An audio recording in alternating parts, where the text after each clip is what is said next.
Avui serà un dia fantàstic.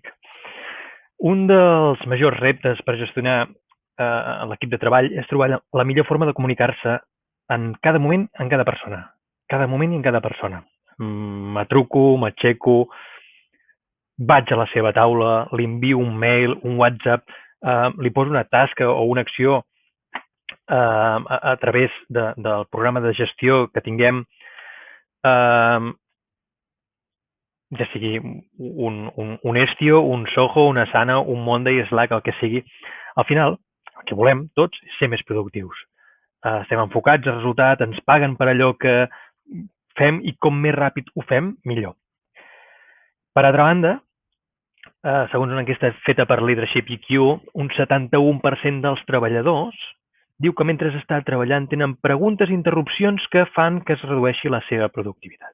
Per tant, per gestionar un equip de treball és molt important les eines que tenim i la formació que l'equip tingui a l'hora d'utilitzar la millor eina de comunicació en cada moment. Si t'has plantejat, si truques, si envies un mail o si fas un missatge, ja has fet el pas més important. Perquè el més important és prendre consciència de la tasca que està realitzant l'altra persona. Una tasca que sempre segur és tan important com la teva. Abans de trobar resposta de quina és la forma de comunicació més bona o la millor, parlarem una mica de què és la comunicació síncrona i la comunicació asíncrona. I les diferències que hi ha entre cada una d'aquestes comunicacions. La síncrona és aquella comunicació que passa en un moment determinat, entre dos o més persones, però en un moment determinat. En canvi, la asíncrona és aquell intercanvi d'informació que passa entre dos o més persones o un grup sense que necessitar que hi hagi aquesta resposta immediata. Hi pot haver un espai de temps entre que l'emissor emet i el receptor rep. Com que un exemple val més que 1.000 paraules, tipus de comunicació, exemples de comunicació síncrona. Una reunió, una xerrada, una trucada, una videotrucada de Zoom, de Meet, de Skype, del que sigui, amb un walkie-talkie, la típica conversa sobre taula, converses a peu de cafetera. Altres exemples de comunicació asíncrona, sí, el missatge en una botella segur, l'original i excel·lent, la carta, el correu electrònic, el post-it, missatges de veu, de contestador o de WhatsApp, videomissatges, cada cop més utilitzats, donat que són capaços d'utilitzar la sincronia, són capaços d'utilitzar i transmetre tot allò que volem transmetre amb una trucada o de veu i afegint tota l'expressió corporal. Tenim exemples de videomissatges, tasques de gestió, el teu programari de gestió. Es comencen a estar molt de moda les reunions asíncrones, que tenen uns grans avantatges en quant a distància, teletreball, fusos horaris, etc. I els xats, ja siguin de WhatsApp, missatgeria en general, de Facebook, d'Instagram, etc. Fixeu-vos que aquestes últimes eines de xat i algunes altres es poden fer servir tant com a síncrones o com a síncrones a plaer. Algunes són més ràpides, instantànies, altres més lentes. Algunes, potser un cop iniciada la conversa, seran síncrones, com aquestes que hem vist. Un WhatsApp és síncrona o és asíncrona? Fixeu-vos que permeten a l'altra persona no donar-te resposta en el moment exacte.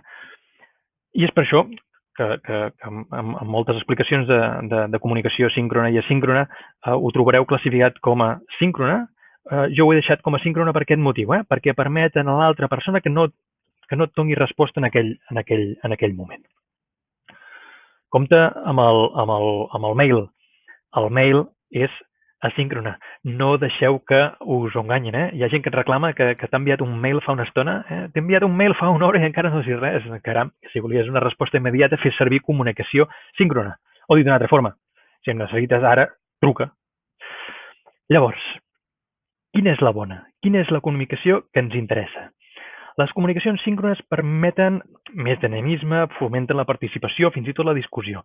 Les asíncrones, en contra, permeten respectar el temps de tothom, les podem començar sense quedar, no distorsionen la tasca de l'un i de l'altre. Certament, el lag, el retard entre les comunicacions asíncrones és cada cop més petit i això que mica en mica, en la majoria de casos, la tendència del futur sigui que guanyin les comunicacions asíncrones. I n'haureu vist exemples precisament aquests dies de Confination Number 6, I just wanna be my friends, de Stay Home deia que aquests dies de confinament teniu, per exemple, una formació en Zoom. I de seguida us heu preguntat si estaria disponible per després, perquè aquella hora tenia una altra cosa a fer, no? Això és el que ens permet traslladar-nos a aquella formació que era en un moment donat i que era exclusiva i que hi havies d'anar en una formació que la faré jo en el moment que vulgui, i és la comunicació asincrònica. Cada vegada, cada conversa amb cada persona i cada moment tindrà un tipus de comunicació més adient.